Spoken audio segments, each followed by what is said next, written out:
Bonjour à tous, ici Joséphine pour AndroidPit.fr. Aujourd'hui, on va voir la smartwatch de Motorola, j'ai nommé la Moto 360. Elle est pour l'instant disponible aux USA, mais elle sera disponible en France chez Orange et Bouygues Telecom notamment, dès la fin du mois d'octobre pour 249 €. Pour l'instant, c'est une version avec un bracelet en cuir que l'on a pu découvrir lors de l'IFA, mais une version en métal devrait bientôt arriver, d'ici l'automne apparemment. Côté design, on n'est vraiment pas déçu. En effet, le design circulaire est déjà très plaisant, mais l'ensemble est très élégant, sobre. Il y a vraiment de la qualité de fabrication derrière. C'est un ensemble assez minimaliste qui nous plaît beaucoup. L'écran de la Moto 360 est assez bon en intérieur comme en extérieur, ce qui est un véritable atout par rapport aux concurrentes.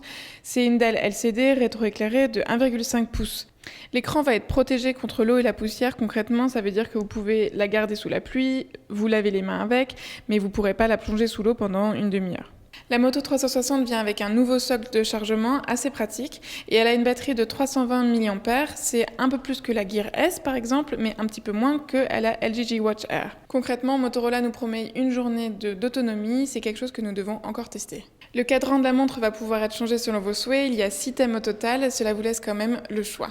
Côté système, on est sur du Android Wear avec quelques petites améliorations de la part de Motorola. Par exemple, quand on appuie sur le bouton physique à droite de la montre, on va accéder aux paramètres, les paramètres d'ailleurs habituels de Android Wear, mais il y a aussi un capteur de fréquence cardiaque et quelques commandes vocales du style « montre-moi mon rythme cardiaque » et la montre va directement prendre votre mesure.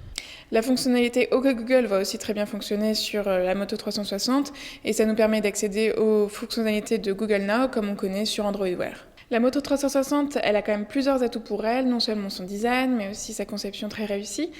Le seul souci qu'on pourrait lui reprocher, c'est quand même de fonctionner sous Android Wear et de ne pas être indépendante comme on a pu connaître la Gear S qui ne nécessite pas de smartphone pour fonctionner.